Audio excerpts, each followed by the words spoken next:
Pour débuter notre formation en C, on va présenter ce langage pour comprendre de quoi il s'agit. Pour cela, on va consulter la page Wikipédia qui lui est consacrée. Voilà ici, Wikipédia, langage C. Le langage C est apparu en 1972, créé par Dennis Ritchie et Bell Labs. C'est une programmation impérative, c'est-à-dire elle se base sur 4 instructions, qui sont l'assignation, c'est-à-dire enregistrement des résultats des traitements de données en mémoire pour un usage ultérieur. Se base aussi sur le branchement avec et sans condition et le bouclage. Il existe aussi la programmation déclarative et fonctionnelle. Procédurale, c'est-à-dire on peut diviser notre programme en plusieurs procédures et fonctions qu'on les appelle au programme principal. Il existe aussi la programmation orientée objet.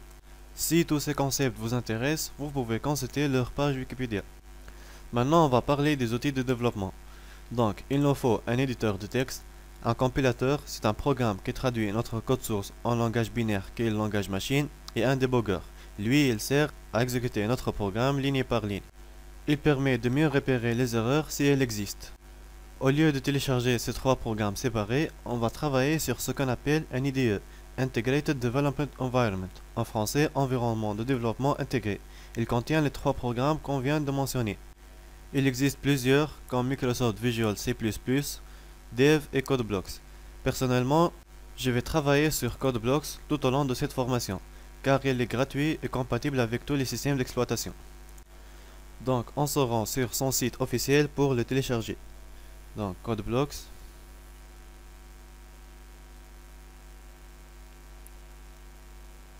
Voilà le lien. Downloads. Download the binary release. On choisit cette version car elle est plus complète.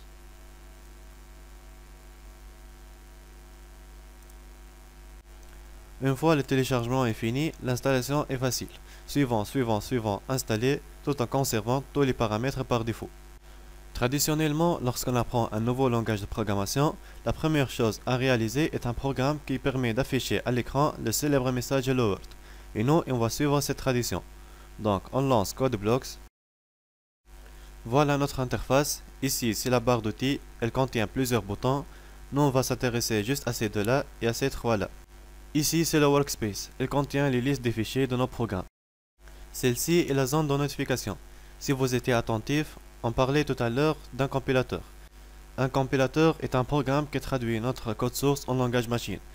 Donc, si la machine ne comprend pas notre code, les messages d'erreur seront affichés ici. La compilation se fait avec ce bouton, l'exécution avec celui-ci, et ce bouton, comme son icône l'indique, permet de remplacer ces deux boutons.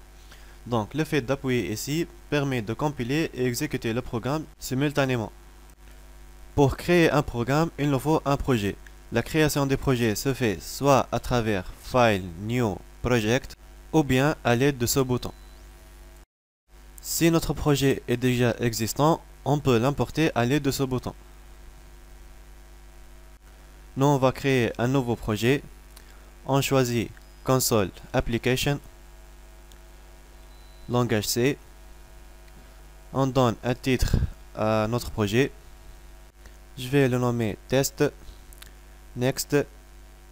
Ici, il nous demande de choisir le compilateur désiré. On le met par défaut. Voilà, notre projet est bien créé. On a le dossier source qui contient les fichiers .c dans lesquels se trouve notre code source. On l'ouvre et voilà. Tout programme en langage C se compose d'au moins d'une fonction qui est la fonction main qu'on appelle aussi le programme principal. On remarque ici la présence de deux lignes commençant par une dièse include stdio.h, include stdlib.h. Le mot-clé include veut dire en français inclure, c'est-à-dire on demande à CodeBlocks ici d'inclure deux fichiers qui sont stdio.h et stdlib.h. C'est ce qu'on appelle des bibliothèques. Ce sont des fichiers dans lesquels on trouve des fonctions prédéfinies prêtes à être utilisées dans tous nos programmes.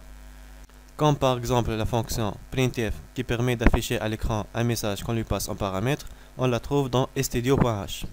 Pour le moment, on va juste s'intéresser à stdio.h et on laisse stdlib pour les chapitres suivants. Concernant l'affichage, on a le message Hello World suivi d'un anti/n. Un anti/n veut dire au compilateur un retour à la ligne. Si on veut effectuer une tabulation, on met un anti/t. On compile et on exécute. Et voilà, notre message Hello World est bien affiché sur l'écran avec un retour à la ligne.